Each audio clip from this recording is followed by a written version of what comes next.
Good day, and greetings from the Great White North. My name is Prickly Poo, and welcome to day 17 of A Year of Change. I want to take today to sort of revisit our topic from yesterday. Basically, it was just a matter of adding water to our diet and the benefits that it has and stuff like that. But I wanted to clarify something because inevitably with something like this, there's going to be someone that has a contrary opinion to it. Now, I sort of touched on it yesterday as well, that the water is not going to be a cure-all. It's not a miracle thing. It's not, a hidden secret of anything. It's just sort of common sense. And although I did, name off a bunch of benefits from it, I didn't want to give the impression that, if you drink it, then your arthritis will be gone. It's just that we need to have so much of it, if that makes sense, then it's more of a common sense thing. But that sort of got me thinking that, although I had said in the video as well to go and do your own research, that can cause a few problems from time to time. So I just sort of wanted to reiterate to you that no matter what you hear, and especially in something like this when it's, tinkering with your weight and stuff like that, just don't take advice at face value and just automatically do it. Okay? Even stuff that you get from these videos. I mean, I don't really consider drink more water as being medical advice. It's just sort of a common sense sort of thing. But I've said it before, I'm not a doctor, much to the disappointment of my family. I never will be a doctor, I never have been a doctor. So any information that you get from here, always feel free to go and do your own research. And more importantly, if you think it's something that's going to be a real significant change, then go to a consultant. Find someone that knows what they're talking about to confirm this information. Because the information that I'm giving is stuff that I'm going to be doing. And it's stuff that's worked for me. If I had a secret saying, eat 5 cans of peanuts every single day, and you'll be fine. It might work fine for me, but if you have a peanut allergy, then you're not going to get much farther than the next video. So, when you're doing these sorts of things, when you're doing your research and stuff like that, another thing is make sure it's from a reputable source. All right? The places that I go to verify information, things like that, are places like the Mayo Clinic. Real, verifiable sources. Ones that can back their statements up with medical studies and things like that. Medical studies that they will provide you, that you can go in and you can take a look. So, it's kind of like just automatically taking the advice of someone that you've met because they're trustworthy. Go to an actual reputable source, verify the information. Otherwise, you might as well get your nutrition information from the cartoon koala bear because it's going to make the same amount of it's going to be the same difference. So now again, going back to the water thing, I don't see that as medical advice or medical information because unless you've got a rare genetic disorder, you're not going to be allergic to water. It's not going to harm you. It's not going to cause problems. Unless, of course, like me, you live in a city where they pump so much chlorine into it that it smells like a swimming pool. But that's why I suggested getting a filter and going that way. Now, if you want to spend all the money and getting new bottled water every single day, that's entirely up to you. You don't have to. It's mainly the fluid that you want to get into your system. So, it's mainly, I just sort of want to put a warning out there for everyone that just because you get advice or you see something, maybe you've read something that you think, I never thought of that before, that must be true, verify it. Go someplace where there are real doctors, not TV doctors and things like that, real doctors that have studied this information and are getting it from multiple sources. It's sort of like homeopathy. For those of you that don't know, homeopathy comes from 2 Greek words meaning complete and horseshit. It's just, there's no scientific evidence supporting it ever. It was horseshit in the 1790s when it came out. It was horseshit all through the 19th and the 20th century. And now, in 2015, we have 200 some years of utter horseshit for homeopathy.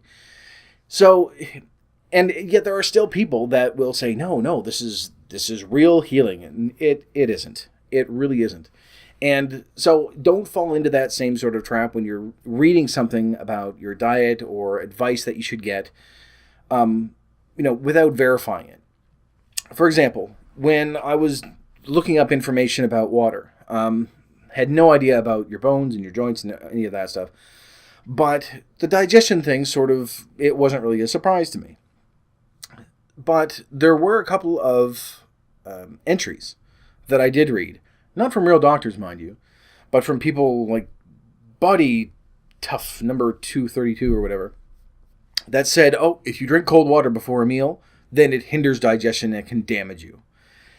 So the first thing I thought of was that doesn't really seem right. So I did some additional research. As it turns out, there are some people that seem to think if you drink lots of water, it'll dilute the acid in your stomach. That's not true. They believe if you drink cold water, then it will hinder the breakdown of the food. So you should drink hot water. So, these aren't sugar cubes that you're eating. You're already chewing it up. Your saliva has enzymes in it. Your stomach has acid in it. Your water is not going to dilute your stomach acid to a point where it will not digest. And for the same reason, the hot and cold water, they seem to say that the cold water takes vital energy away from your digestion to heat the water up.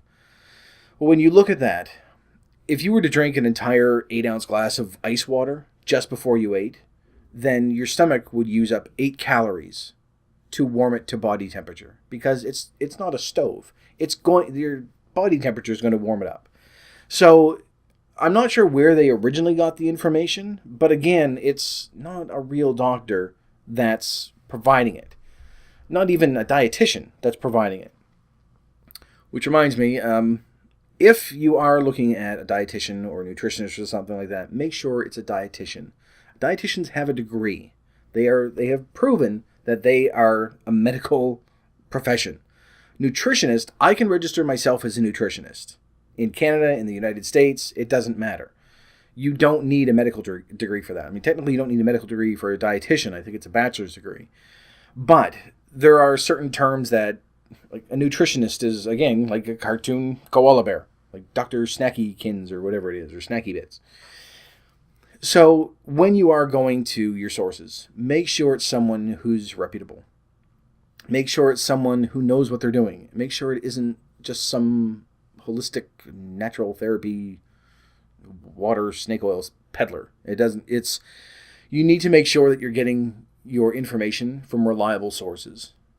And although every now and then there are some doctors that have fallen by the wayside and given faulty information, we won't get into the autism and vaccine thing, as well as the wheat being poison. There's a Dr. Davis, I think, put out a few years ago, that in both cases were immediately disproven as just garbage. When you have stuff like that, that does sort of muddy the waters. But if you're finding 5 or 6 or 10 different sources from reputable doctors verifying this information, then it's probably safe to, at the very least, look at it a little closer. If you have access to a doctor or a dietitian, go to them, verify with them, and say, is this okay if I do this? Now again, the drinking water thing, I don't see it as advice. I'm not going to give you medical advice. And if I did, you certainly shouldn't take it. Look at me. I'm not the person to give advice. I might as well start giving, advice to bodybuilders. So, that's not going to happen. But I just really wanted to reiterate, 'cause it's something that I feel very strongly about, that when you get these nutcases that give you some random bit of information that is faulty and come up with what to them seems to be a logical explanation for it, which is completely unrelated, it's very, very dangerous. So, although I encourage you to go and do your own research and make sure that you're verifying stuff, again, make sure it's from a good source. Like, I go to the Mayo Clinic's website to verify a lot of stuff, and it's because it's proven. These are a group of doctors. You can go to your doctor. You can go to other dietitians that are on there. Even going, we had mentioned this a few days ago. When you go to someone that has accomplished what you've done, or sorry, accomplished what you're looking to do, and get information from them. They can give you tips and pointers that may or may not work for you. But again, don't just take their advice at face value and say, well, it must be true. It automatically has worked for them. Always question stuff. Always make your own decisions. And more importantly, make informed decisions by getting the information that you need from people who know the information. It's okay to say that you don't know something. There's a lot of stuff that I don't know about this. If I did, then I wouldn't look this way. So go to the people that you feel confident know what they're talking about. Not someone who just happens to give you information. So, something in my throat.